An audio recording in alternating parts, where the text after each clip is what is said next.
मुख्यमंत्री पुष्कर सिंह धामी ने हल्द्वानी नैनीताल में उत्तराखंड राज्य स्थापना की रजत जयंती पर आयोजित पूर्व सैनिक सम्मेलन में शिरकत की और वीर सैनिकों व वीरांगनाओं को सम्मानित किया। इस दौरान मुख्यमंत्री ने कहा कि उत्तराखंड की वीर भूमि ने सदैव देश को साहस, शौर्य और समर्पण से ओतप्रोत सपूत दिए हैं। उन्होंने सभी को राज्य स्थापना की रजत जयंती की शुभकामना दी और कहा कि सैनिकों का सम्मान व कल्याण सरकार की सर्वोच्च प्राथमिकता है। इस मौके पर मुख्यमंत्री ने सैनिक कल्याण विभाग के पुनर्गठन, हल्द्वानी, अल्मोड़ा और पौड़ी में नए सैनिक कल्याण कार्यालयों के निर्माण तथा वीरांगनाओं और युद्ध दिव्यांग सैनिकों को दी जाने वाली आवासीय सहायता की राशि को बढ़ाने की घोषणा की। मैं आज के अवसर पर आप सभी को राज्य स्थापना के रजत जयंती उत्सव की भी आप सबको ढेरों बधाई देता हूं कि हमारे राज्य की स्थापना के 25 वर्षों का ये कालखंड पूरा हो रहा है। आज जब हमारा उत्तराखंड अपनी स्थापना का रजत जयंती उत्सव मना रहा है, तब इस माटी के सच्चे रक्षक हमारे पूर्व सैनिकों के बीच में आना मेरे लिए बहुत सौभाग्य की बात है। हम कभी नहीं भूल सकते कि उत्तराखंड राज्य आंदोलन में भी हमारे वीर सैनिकों और उनके शहीद परिवारों ने भी बहुत अमूल्य योगदान दिया। आज राज्य जब अपने 25 वर्ष पूरे कर रहा है अपनी स्थापना के, तो इसमें कोई अतिशयोक्ति नहीं है कि उत्तराखंड की पहचान, उत्तराखंड की प्रतिष्ठा, उसकी आत्मा हमारे पूर्व सैनिकों के साहस, समर्पण और वीरता में ही बसती है। आप सब केवल सेवानिवृत्त नहीं, सैनिक नहीं, बल्कि आप सब हमारे समाज के प्रेरणा के स्रोत हैं। आप सबसे बहुत प्रेरणा हमारे पूरे समाज को मिलती है। आप सबसे अनुशासन मिलता है, आप सबसे वीरता मिलती है, आप सबसे पराक्रम मिलता है। आप सबसे चाहे जितनी भी कठिन परिस्थितियां हो, उन कठिन परिस्थितियों में भी उसको चुनौती के रूप में स्वीकार करके आगे बढ़ने का हौसला किसी से मिलता है तो हमारे सब सैनिकों से मिलता है।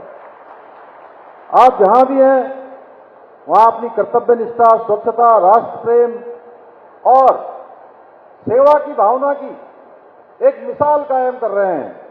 इसलिए मैं अक्सर कहता हूं कि सैनिक कभी पूर्व नहीं होता है, वह या भूतपूर्व नहीं होता है। सैनिक हमेशा एक सैनिक होता है। देश पर जब जब संकट आया है, तब तब हमारे सैनिकों ने हमेशा पहला बार अपने सीने पर लिया है और चुनौती को सबसे पहले कबूल करते हुए उसका सबसे असरदार जवाब देने का काम किसी ने किया है तो हमारी भारत माता के वीर सैनिकों ने किया है। साथियों, मैं आप सबके समक्ष स्पष्ट रूप से कहना चाहता हूं कि एक सैनिक की शहादत का कोई मोल नहीं हो सकता है, उसकी कोई कीमत नहीं हो सकती है, क्योंकि वो अपनी जान देकर देश की रक्षा करता है, देश की सुरक्षा करता है, हम सबकी रक्षा के लिए अपने प्राणों का सर्वोच्च बलिदान करता है। परंतु एक बात हम सभी को सदैव याद रखनी चाहिए कि वो शहीद तो अमर हो जाते हैं, पर उनका परिवार कभी अकेला न रह जाए, कभी उनको कोई परेशानी न हो।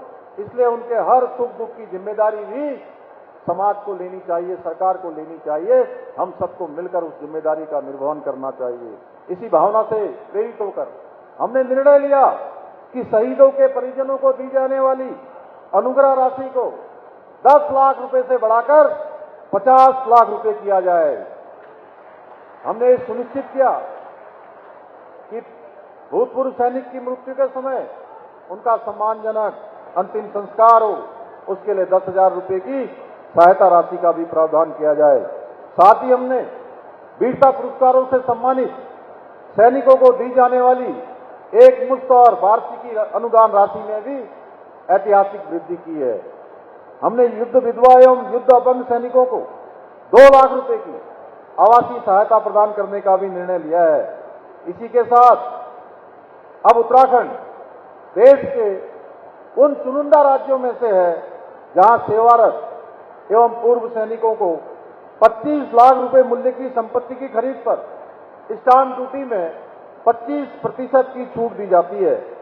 हमने ये भी व्यवस्था की है कि शहीदों के परिवार को एक सदस्य को सरकारी सेवा में समायोजित किया जाए।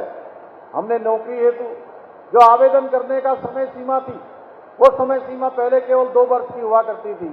भाइयों बहनों, मुझे आप सबके बीच में कहते हुए संतोष हो रहा है, क्योंकि इस अल्प अवधि में बहुत सारे हमारे सैन्य परिवारों के लोग, उनके आश्रित अपना आवेदन नहीं कर पाते थे और कई बार उनको आवेदन न करने के कारण से यह अवसर उनका चला जाता था। इसलिए हमने इस समय सीमा को 2 वर्ष से बढ़ाकर 5 वर्ष करने का भी निर्णय लिया है।